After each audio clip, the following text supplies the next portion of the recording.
क्रांती news, आवाज सर्वसामान्यांचा। आशा स्वयंसेविकांचे काळे कपडे घालून आंदोलन, प्रलंबित मानधनासाठी सिटूची जिल्हा परिषदेवर धडक, काम बंदचा इशारा। आशा गटप्रवर्तक युनिटच्या सिटू वतीने जिल्हा परिषद कार्यालयासमोर काळे कपडे घालून तीव्र निदर्शने करण्यात आली। प्रलंबित मोबदला आणि शासनाच्या उदासीन धोरणांच्या निषेधार्थ जिल्हाध्यक्ष कॉम्रेड कुमार मोहरमपुरी आणि जिल्हा सचिव कॉम्रेड उषा मुरखे यांच्या नेतृत्वाखाली मुख्य कार्यकारी अधिकाऱ्यांना मागण्यांचे निवेदन देऊन प्रशासनाचे लक्ष वेधण्यात आले।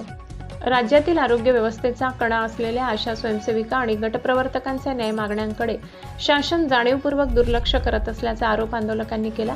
गेल्या 3 वर्षापासून केलेल्या सर्वेक्षणाचा मोबदला अद्याप मिळाला नाही, तसेच केंद्र शासनाला मागील 6 महिन्यांचा आणि राज्य शासनाचा 2 महिन्याचा वाढीव मोबदला खात्यात जमा झाला नसल्याने महिलांमध्ये तीव्र संताप आहे। विशेष म्हणजे यवतमाळ तालुका आशा डे असतानाही प्रशासनाच्या धोरणामुळे महिलांना उत्सवाऐवजी रस्त्यावर उतरून काळे कपडे घालून निषेध व्यक्त करावा लागला।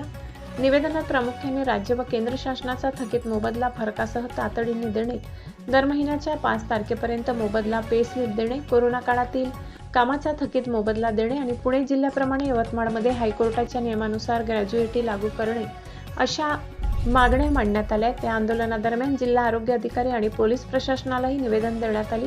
शासन आणि प्रशासन या मागण्याची तातडीने दखल न घेतल्यास संपूर्ण जिल्ह्यात काम बंद आंदोलन करण्यात येईल आणि होणाऱ्या परिणामांना सर्वस्वी शासन जबाबदार राहील असा इशारा सिटू युनियनने दिलाय। या आंदोलनात जिल्ह्यातील आशा स्वयंसेविका आणि गटप्रवर्तक मोठ्या संख्येने सहभागी झाल्या होत्या।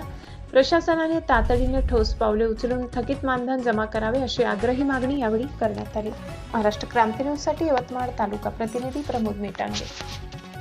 6 महिन्यापासून आमचं मानधन 1 रुपये आजपर्यंत आम्हाला कोणत्याच आशेला मिळालेलं नाही आहे आणि 2 महिन्याचं केंद्राचं मानधनसुद्धा, राज्याचं मानधनसुद्धा आमचं थकीत आहे। अशाने आमच्यावर उपासमारीची वेळ आली आहे। आमच्या मुलाबाळावर आज कोणता प्रसंग आज शासनाने आणून ठेवलेला आहे। आज शासनाला वाटायला पाहिजे, आशाला शासन एक आरोग्याचा कणा म्हणून सांगतो आणि आशावर उपासमारीची आज शासनाने वेळ आणलेली आहे। शासनाला थोडंफार तरी आशेचं वाटायला पाहिजे आणि आमचं मानधन त्वरित टाकावं, नाही तर आम्ही तीव्र आंदोलन करीत असं आम्ही इशारा देतो शासनाला। काय नाव तुमचं? दीपा झंबारे, पिवरी मेसी।